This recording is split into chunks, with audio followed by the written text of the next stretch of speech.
اعوذ باللہ من الشیطان الرجیم بسم اللہ الرحمن الرحیم وَلَقَدْ يَسَّرْنَا الْقُرْآنَ لِلذِّكْرِ فَهَلْ مِن مُدَّكِرٍ۔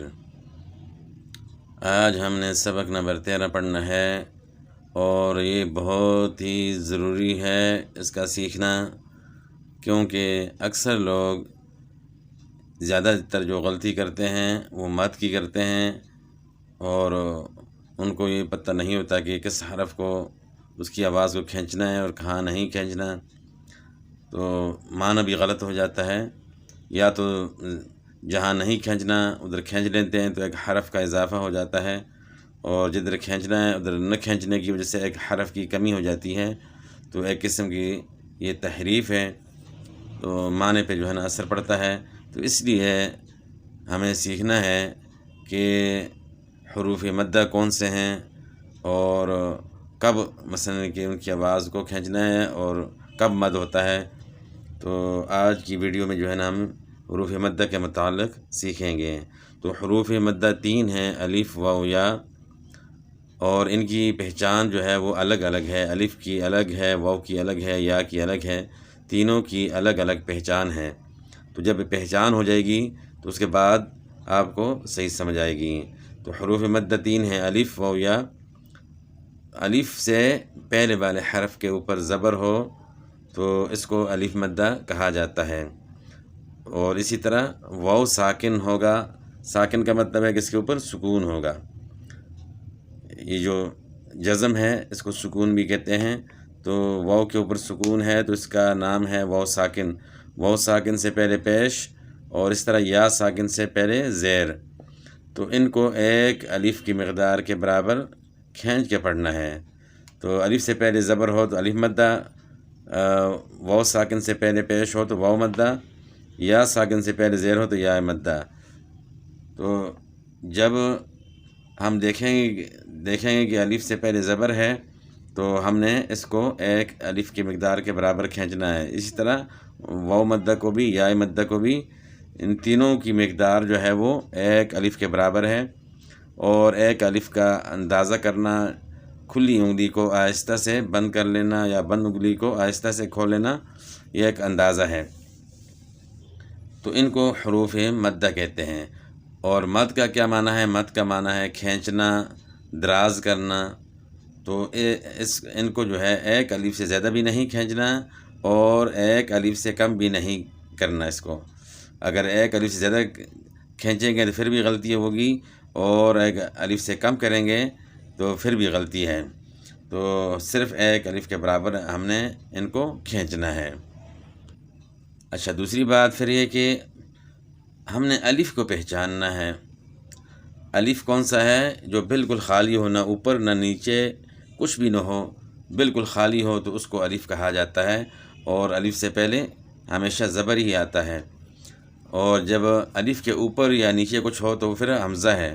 تو یہ فرق بھی معلوم کرنا ضروری ہے کہ الف اور حمزہ میں فرق جو ہے وہ ضروری ہے معلوم کرنا۔ تو جو بالکل خالی ہوگا اس کو الف کہتے ہیں، اور الف سے پہلے زبر ہو تو یہ الف مدہ ہے۔ تو الف، واو، یا، یہ تینوں حروف مدہ کہلاتے ہیں۔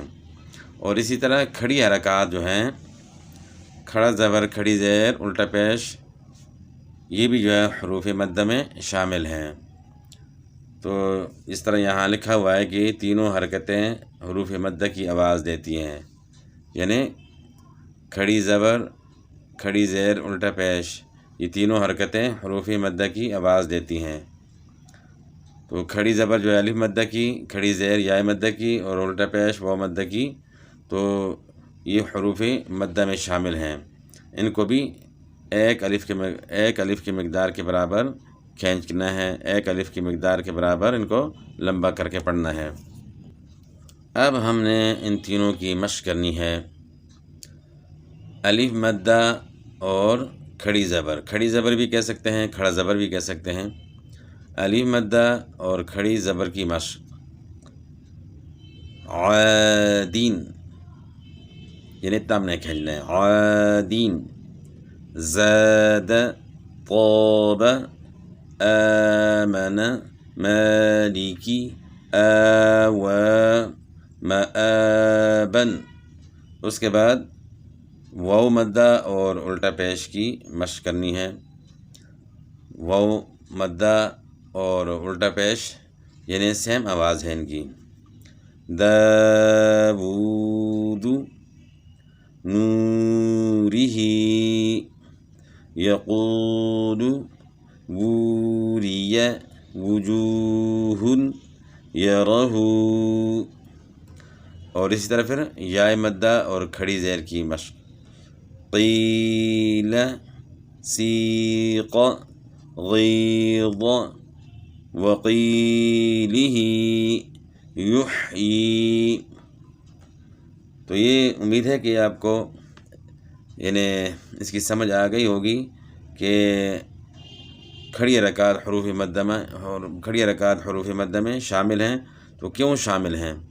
وہ اس لیے کہ اگر ہم پڑھتے ہیں اس طرح بھی عادین، اب یہاں جو ہے صرف اگر کھڑا زبر بھی لکھ دیا جائے، عین کے اوپر الف نہ لکھا جائے، ان کو اکٹھا جو ہے نہ لکھا جائے، ایک ہی جگہ اکٹھا آ جائے تو اوپر کھڑا زبر ہو، تو پھر بھی یہی آواز ہوگی عادین۔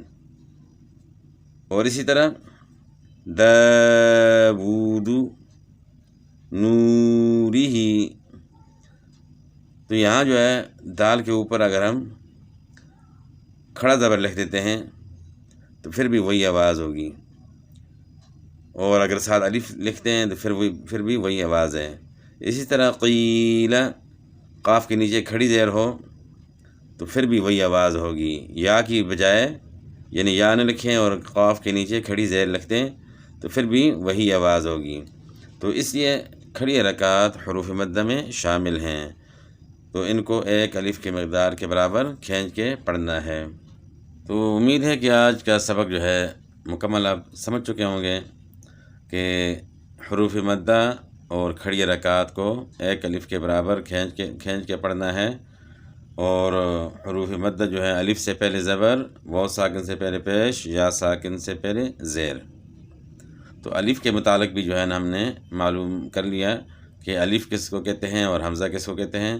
جو بالکل خالی ہو اس کو الف کہیں گے، تو جس خالی الف سے پہلے زبر ہو اس کو الف مدہ کہتے ہیں۔ تو باقی انشاءاللہ جو ہے اگلے سبق میں پڑھیں گے۔ تو آج مدہ کے متعلق یہ ہو گیا، ٹھیک ہے، والسلام۔